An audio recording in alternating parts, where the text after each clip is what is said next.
morning, welcome to Green Ash Farm. I'm Jessica Ross and I'm the owner of Green Ash Farm. I have a registered Nigerian dwarf herd here in central Iowa, and today I'm going to teach you about my operation.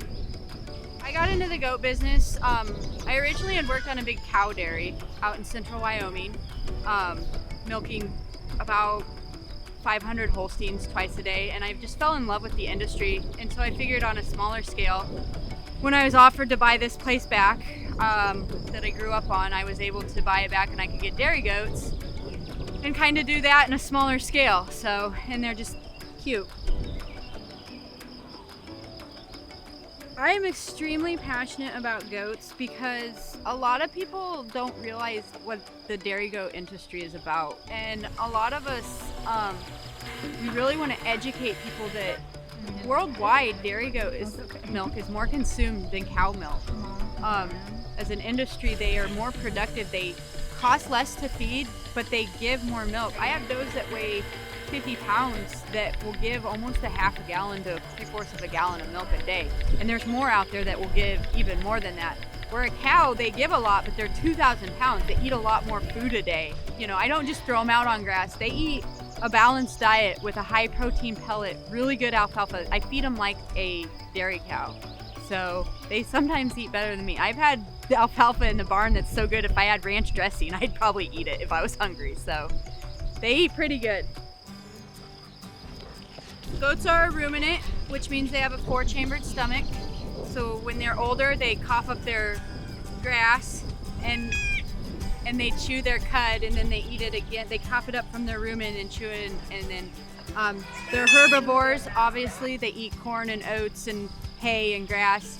Goats are browsers as opposed to grazers. They like to pick and choose what they eat. As far as anatomy, they have hooves, 2 little toes. Once they get growing a little bit, I have to trim them. A goat has an udder like a dairy cow would, but they only have 2 teats, where a cow has 4. They have bottom, I don't know if you can see on her, she'll have bottom front teeth, and then they have molars, just like a cow. Any of your ruminants or camelids. We breed most of our goats in the fall to kid in the spring, late winter and spring. And total I have 53 goats, not including this year's keeper kids. So this year I just finished up kidding. This one was born last Thursday, and then I have 3 more in the barn that were born on Saturday, and they're the youngest. That ended me with having 68 baby goats this year. The gestation is 145 days for Nigerian dwarfs, and then your standard breeds, the bigger breeds, is 150 days. You specifically need to breed a Nigerian dwarf to a Nigerian dwarf. Because in the registry with the American Dairy Goat Association and the American Goat Society, our herd book is closed, so there's no mixed breeding amongst that breed. Standard breeds, they can mix the breedings, and it's also, if you bred a standard buck to a Nigerian dwarf doe, you would have kidding problems. I get about 5 to 6 gallons a day. I'm milking 27 twice a day.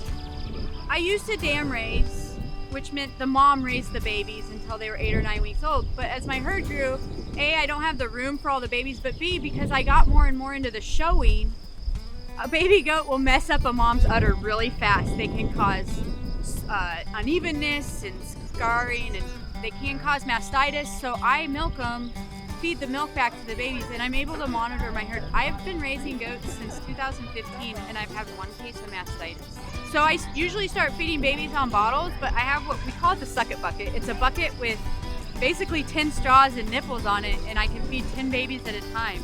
I start out, everybody gets fed 3 times a day until they're roughly 4 to 6 weeks old. Between 4 to 6 weeks, they go to 2 feedings a day until they're about 8 to 10 weeks old.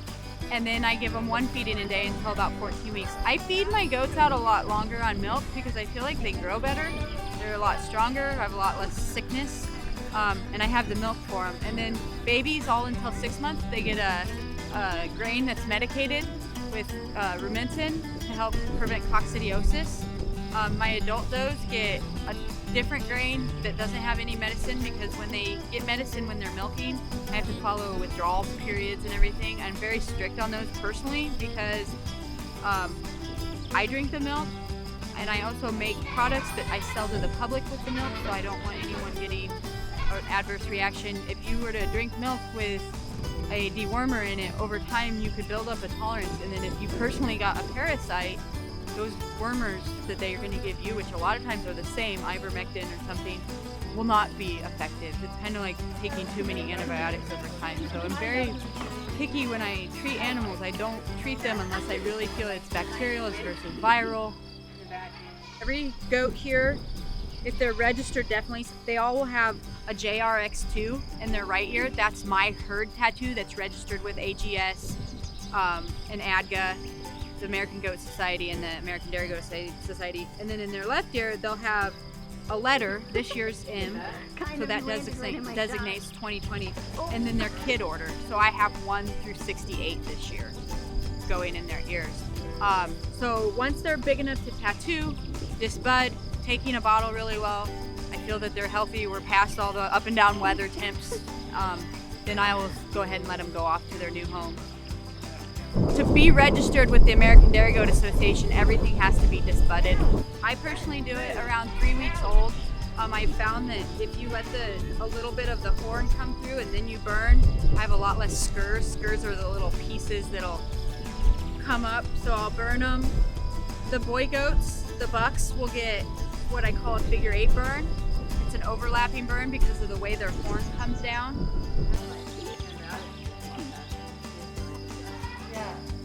I show under the American Dairy Goat Association, which is called AGDA. We go to sanctioned shows around the state. Basically, there's a junior division, which is babies up to a year old that have not, or up to 2 really, that haven't been in milk yet. And then there's the senior goats, which are the milking goats in their age groups. You go to a show, you win a class, then you go up for grand champion. And we've been really done really well in the show circuit. ADGA also does what they call linear appraisal. It's where an appraiser will come out and judge each goat individually to the scorecard, and they get a score. And we've done that a couple times. It's very helpful for picking your good goats and then deciding how you want your herd to go. You find your strengths and your weaknesses. And we also do milk tests, where every month each goat gets milk and then the samples get sent off to the lab. They judge conformation and protein, fat content, and then also if you do lactose, they'll give you somatic cell count, they give you a weight, and you can earn stars. So all that helps build your herd into being a more productive herd, proving what your goats can do. Dairy goats in general have a higher butter fat. Like you said, by law, I think whole milk for cows has to be like 3.75%. These guys will give 5 to 8%. I had some on test last year that were giving 10% butter fat, so their milk is extremely creamy and sweet. Goat milk is different than cow's milk. Goat's milk is naturally homogenized, which means the cream will still rise to the top, but it takes 2 or 3 days for some of it to rise to the top. Where cow's milk will rise to the top overnight, meaning the fat globules are smaller.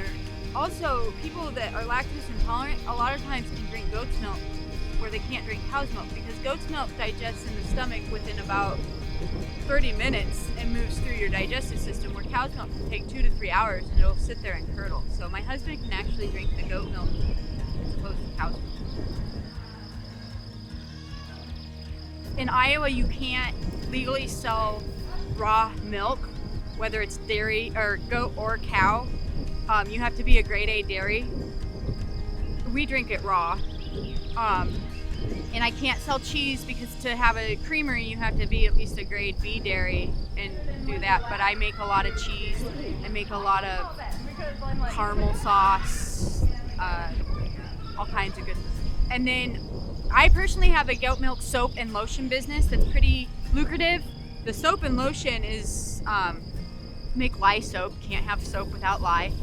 Once you add oils in the milk and the lye, it goes through what they call saponification.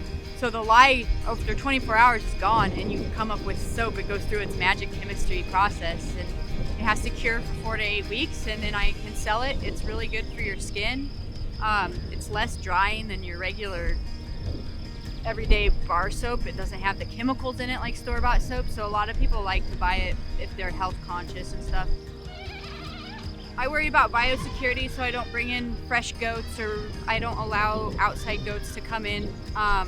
We have 3 diseases that I feel like there's actually 5. There's tuberculosis and TB. We don't really worry about that in Iowa as much because we're TB and brucellosis free. But we have one called CAE.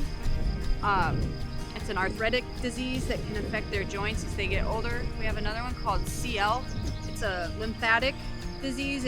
It's a bacterial, and it affects their lymph nodes, and it can infect them internally.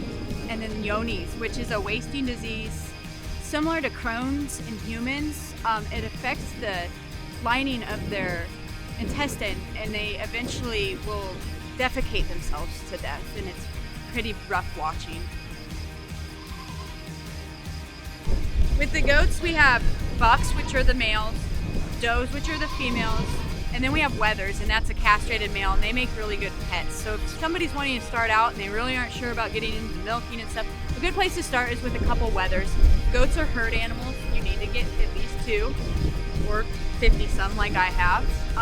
I always recommend going out and buying quality animals. Spend a little more up front because you will get what you pay for.